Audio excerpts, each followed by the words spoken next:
एक नैरेटिव यहां पर दिबांग ये भी बुना जा रहा है और इसमें देखिए हकीकत भी है।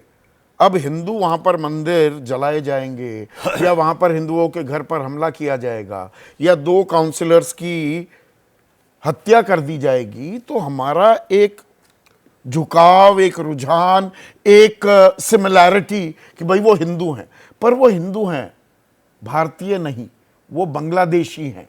तो क्या ये अपने आप में एक कैच 22 वाली सिचुएशन भी है भारत के लिए? क्या हम 1,40,00,000 को ये कहेंगे आ जाइए भारत आ जाइए अगर आपकी जान खतरे में दिखाई दे रही है? ये एक कठिन सवाल है क्या जो हमारे सामने मुंह बाए खड़ा है?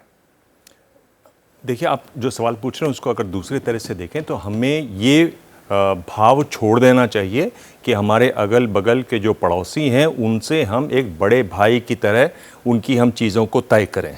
ये जो खेल है ये जब भी चलता है इसमें हम लोगों को मुंह की खानी पड़ती है। उनकी अपनी एजेंसीज़ हैं, वो अपने तरीके से काम करते हैं, हम उनको ज़रूर मदद देते हैं, व्यापार चलता है तो हम करते हैं। मेरे ख्याल से अगर इस भाव से आप चलेंगे तो आपको मुश्किल होगी। और जो मौजूदा सरकार है उसकी ने जो दोस्तियां बढ़ाई उसमें एक बड़ी वजह जो थी वो ये भी थी कि किस तरीके से शेख हसीना, खालिदा जिया तो हर समस्या के लिए भारत को ब्लेम करती थी। शेख हसीना जिस तरह से उनका पास रहा, उनके पिताजी का रहा, उसको किस तरह से लेके आगे चलती थी। लेकिन अगर आप बांग्लादेश को देखें तो वहां की सच्चाइयां अलग हैं। लिबरेशन के खिलाफ भी वहां पर बातें होती हैं जो 71 की बात है, तो उन सच्चाइयों को ध्यान में रखना चाहिए, उसको नजरअंदाज नहीं करना चाहिए। ये जो रिजर्वेशन 40-45% लोग ऐसे हैं जो 71 में जन्म हुआ बांग्लादेश का उसे गलत मानते हैं। बिल्कुल। और देखिए, रिजर्वेशन वाली जो बात है उससे आगे चली जाती है। ये रिजर्वेशन पर नहीं रुकी है बात। सुप्रीम कोर्ट के फैसले के बावजूद अगर ये हुआ है तो उसमें उनकी तानाशाही, उनका गैर लोकतांत्रिक होना, ये ज्यादा बड़ी बात है। आप लोकतांत्रिक और तानाशाही प्रवृत्ति अपनाएंगे तो आपके खिलाफ और ये दुनिया भर में देखें। और एक आखिरी बात, हाँ, तो ये पहली बार जो जेन जी जो बुलाया जाता है वो सड़क पर उतरता दिखाई दिया और उसने कहा कि नहीं होगा ऐसे। आप सिर्फ तरक्की करें, इकोनॉमी को ठीक करें और ये तानाशाही साथ में करें, और ये संदेश सबके लिए है। ये तो आप किसी भी तरीके से आप नहीं संभाल के रख सकते एक डेमोक्रेसी में। और ये यहां पर एक थोड़ा भारी भरकम शब्द इस्तेमाल कर दिया, उसका सरलीकरण कर देता हूं दर्शकों आपकी सुविधा के लिए। जेन जी यानी कि जेनरेशन नेक्स्ट। और इसमें कल मैंने आपको एक आंकड़ा बताया था, 15 साल से 29 साल की उम्र के जो ये जेन जी हैं, जो ये युवा हैं बांग्लादेश के, ये नीट भी हैं। आप कहेंगे नीट क्या है? ये तो नीट तो हमारे यहाँ इम्तिहान होता है। नॉट इन एजुकेशन, एम्प्लॉयमेंट और ट्रेनिंग। ना उनके पास रोजगार है, ना वो पढ़ रहे हैं, ना कोई प्रशिक्षण प्राप्त कर रहे हैं। बिल्कुल बिल्कुल। और वो उसका जो चरित्र है वो भीड़ पर बहुत कुछ लिखा गया है। ये भीड़ का चरित्र हर जगह एक जैसा होता है, वो हम भीड़ का चरित्र वहां देख रहे हैं। तो आपको ये जो आपने सवाल पूछा उसका जवाब बड़ा यही है कि आपको ये रवैया छोड़ना पड़ेगा।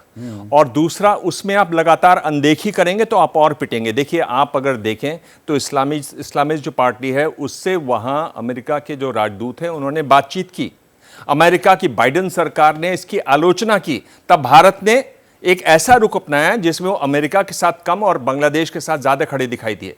यानी आपको जो बताने वाले हैं, ऐसी ग्लोबल सिचुएशन में अपने पड़ोसी के साथ आप सही को सही नहीं कहते हुए नजर आएंगे तो आपको मुश्किल होगी। इस समय आप एक तरीके से बैकफुट पर हैं, क्योंकि वहां अगर पाकिस्तान है तो वहां चीन भी है अपना गड़बड़ करने के लिए। नहीं, पर आप अलग स्थलों पर, घरों पर, जनसंख्या पर जो हमले हो रहे हैं, भारत क्या स्टैंड ले सकता है?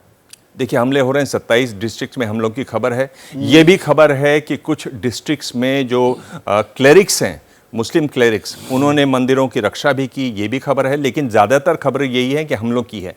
आप जब ऐसा रवैया अपनाते हैं जिसमें आप बहुत ज़्यादा पिछली जो सरकार है उसके साथ खड़े हुए दिखाई देते हैं, जब वो स्वयं यहाँ पर आ जाती हैं तो ये तो भीड़ है। आप उससे कोई लॉजिकल व्यवहार की उम्मीद करना गलत है। भीड़ है, ये तो करेगी। आप समझ रहे चीज़ को। ये लोगों ने इसको मार के भगाया शेख हसीना को, और भागी तो कहाँ भागी, भारत आ गई। लगातार उसकी पॉलिसी कैसे रही, प्रो भारत की रही, खालिदा जिया लगातार विरोधी रही। तो जब आप ऐसे में जब भीड़ के आप हत्या चढ़ेंगे तो निहित है उसमें। अब आप कुछ करेंगे, अगर यहां पर आप कुछ भी आप करते हैं तो आप फिर उनके बारे में सोचिए।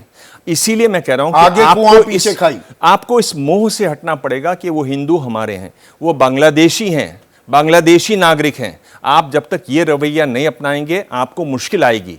इस तरह से हालात को आप अपने काबू में करके नहीं चला सकते। 71 मतलब में जो हुआ वो हुआ। ठीक है, ये दुविधा है जिसको सुलझाना यही सबसे अहम बात है। क्या